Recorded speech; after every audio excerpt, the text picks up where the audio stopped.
Well, hey. Hello, everybody, and welcome back to Handsome German, the only show on the internet. Yay!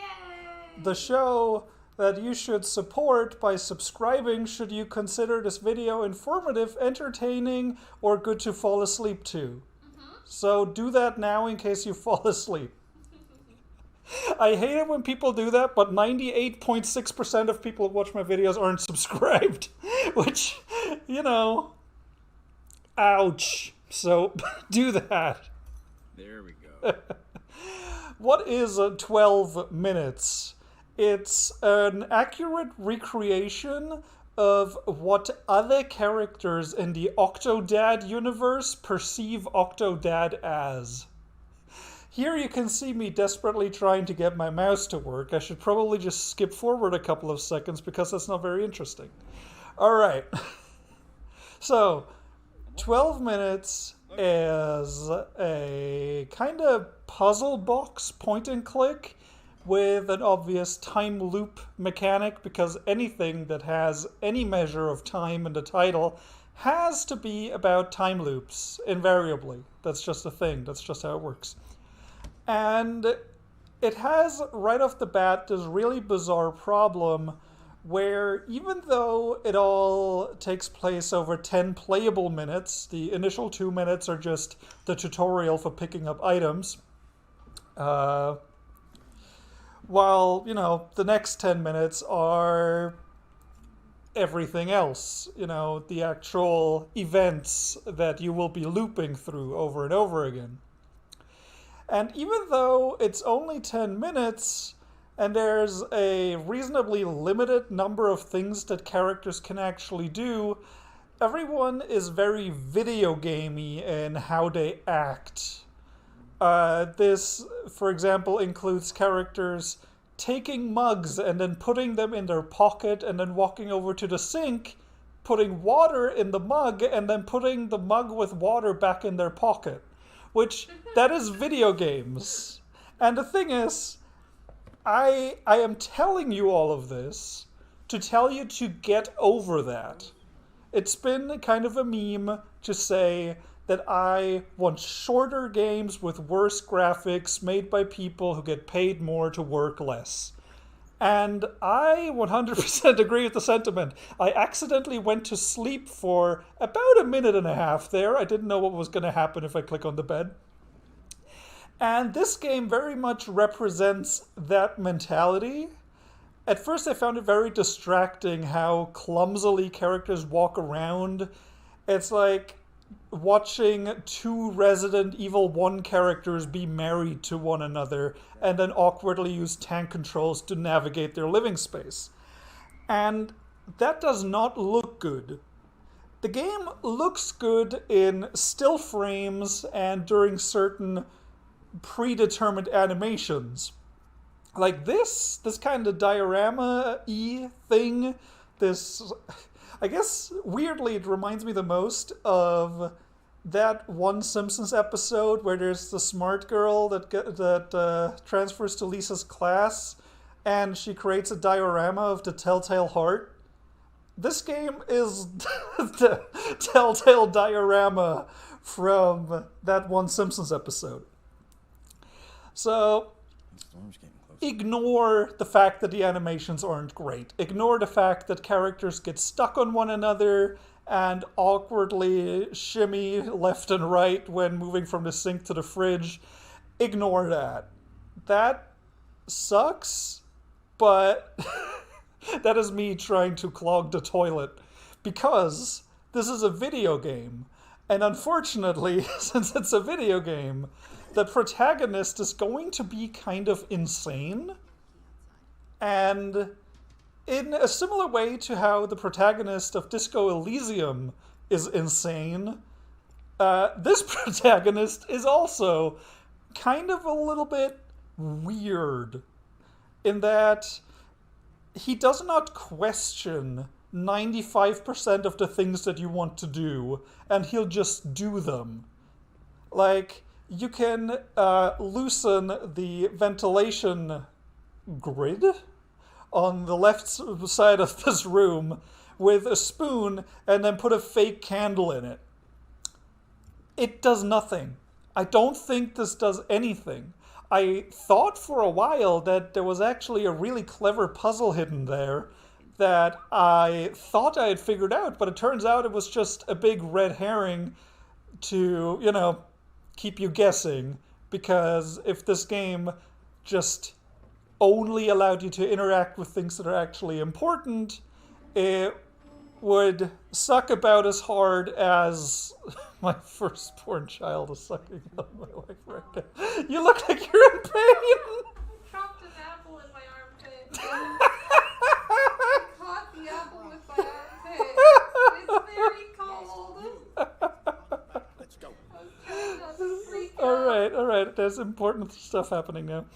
So, now the second phase of the game has begun. The first phase is very much walking around the house and preparing for the arrival of Willem Dafoe, who is, notable actor who's not really given much to work with in this game, unfortunately. Also, James McAvoy, who is an actor, I think. I've heard the name. And Daisy Ridley, who I believe is unable to close her mouth. And that's pretty much the only trivia I have about her. She was in those, weird knockoff Star Wars movies. Turkish Star Wars, I believe? She was in Turkish Star Wars. Nope. They made an entire trilogy out of that. And she was in there, so good for her. He can't help you. Just you and me. Tell me where the watch is, and we all go our separate ways.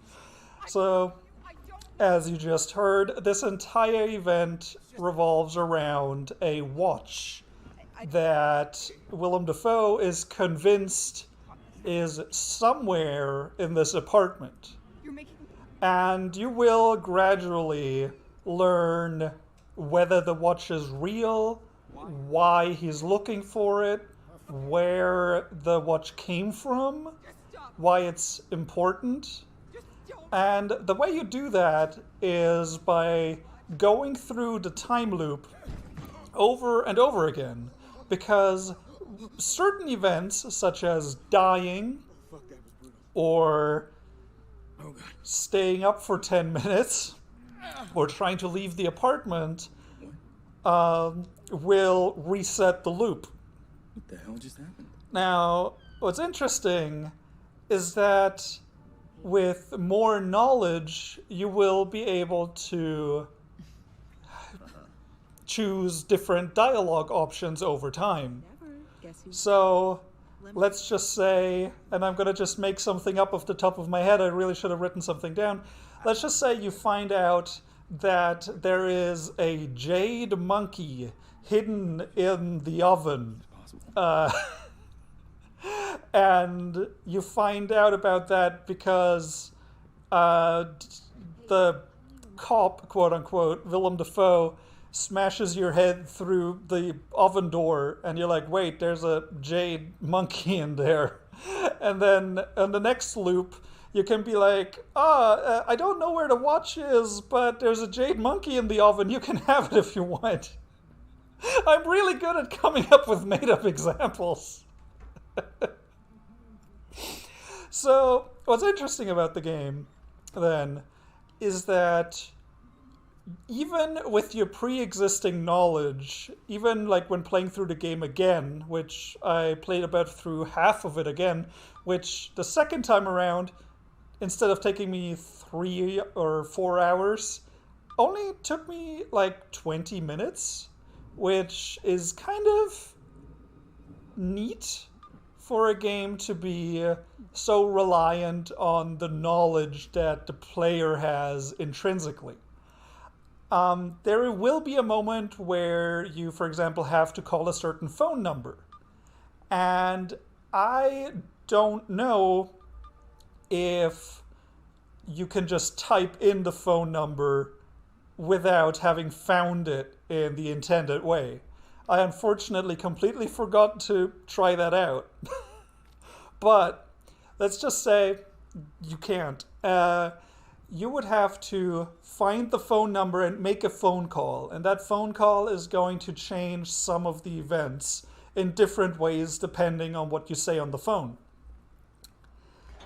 And again, just like any other dialogue, the choices you've made in previous loops is going to influence things that you will know on the future loops, which, makes perfect sense. All of this to say that you don't have to do the same 20-step program to get through a loop over and over again, to get to the end of a loop and then you say something wrong and you die, or you say something wrong and your wife leaves and that messes up your plans. There will always be shortcuts for achieving the same thing.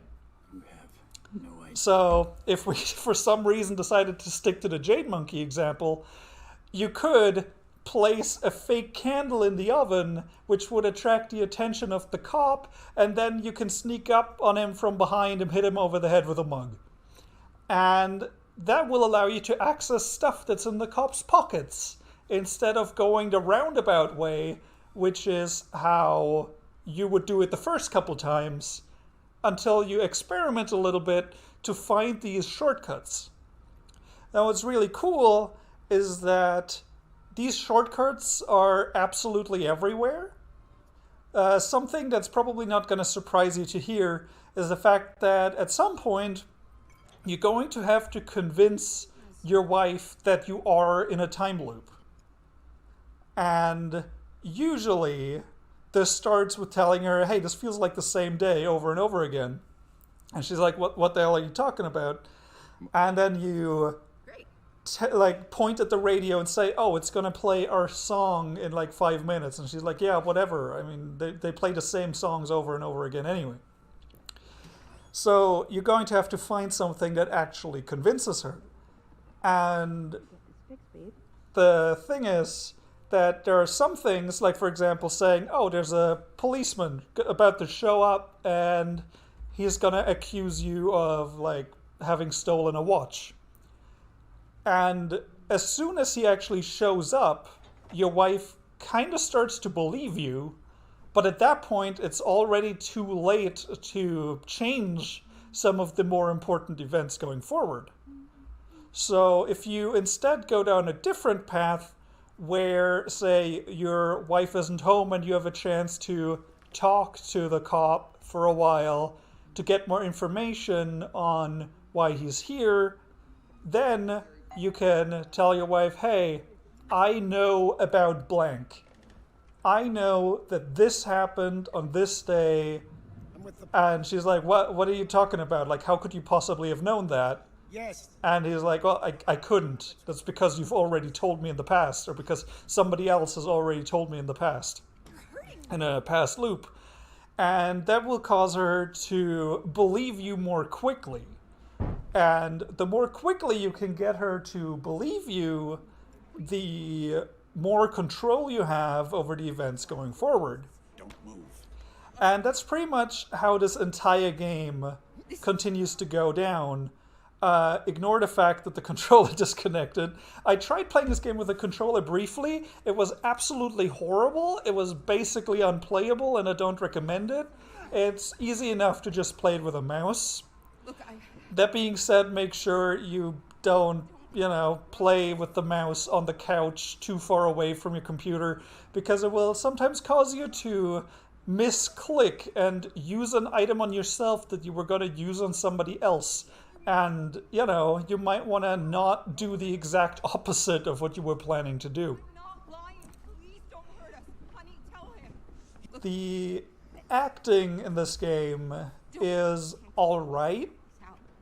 Definitely very few times. Fucking punch to the face. It's great. His reactions are good too. So the actors are unfortunately not really given much to work with. There are like emotional scenes or scenes of high tension in this game for sure. But nobody really hams it up all that much. there weren't really all that many moments that stood out to me in terms of acting. That also means that none of them did a bad job at all. There's a really funny moment where Daisy Ridley's character goes, "Oh, whoa, whoa, whoa." And sometimes, depending on how the animation ends up playing out, she does that sound like 3 times in a row, which is comical and really, really just doofy. But again, ignore it. The polish is good enough. There's no need to crunch people harder than this. The polish is there. The absolute highlights of this game are, in terms of acting, are James McAvoy's many reactions to the day restarting. One of my favorites is when you try to leave the apartment and it restarts, and he just goes, "Are you fucking kidding me?" He's so defeated. It's beautiful. You can really tell that, just like the player, he was like, "Oh, this is gonna work. This is easy. I just walk away and then I don't have to work." Ah, fuck. It's great. It's great. There are some slightly bigger issues with the game in that the core conflict is what, like, it really, like, took me by surprise that they, like, would go that far in some of the things that you have to do, some of the things you have to say, some of the things you find out have already happened in the past that you can't change anymore. But the core conflict seems a little strange in that I find it, like, just legitimately hard to believe that it could have actually happened this way. And then there's this really, well, I'm not going to go into it. There is one part of the game that made me go, okay, I guess. While everything else has a nice degree of logical consistency. Now, obviously, that excludes some bugs that happen here and there. Like, something that honestly almost feels like it might have been an intentional joke, but could have also just been a bug, where if you try to convince your wife that you're in a time loop, and I think in my case it was pointing out, this present you got me, I know what's inside of it. And I haven't opened it. Look, I'm trying to flush down a fake candle. Again, you're an adventure game protagonist. You're insane. You're a crazy person. And she's like, "Oh my god, how did you figure that out?" And then my character just went, "Yeah, what about the present?" And she's like, "We already talked about this." And then he went, "What about the present? We already talked about it. What about the present? We already talked about this." I don't know if that was a bug or if that was just a time glitch, I guess. It's one of those, it's like Goat Simulator. You don't know how much of it is intentional at all. I probably assume it was some kind of bug. Ultimately, though, I really enjoyed 12 Minutes. I really appreciated its commitment to the gimmick. It allows you to skip past dialogue that you've already seen before, but it does not allow you to just speed up time whenever you want. You are going to have to find your own little time savers to speed up the process. Like, for example, this light switch in this room, the first time you flick it, it, delivers an electric shock. But the third time it's flipped, it completely shorts, and it's way more intense than the first time. And do with that information what you will, but there are a total of 3 different people who could possibly be affected by that. And depending on who's affected by it, different things are going to happen going forward. And that's what's really cool about this game. Am I going to do it? No. So this is me trying to pour water on it because I kind of had the feeling that, yeah, if I get someone to touch this switch again, I want them to fry. But the character unfortunately doesn't do that, which is fair. You can't do everything you want, just a decent number of things.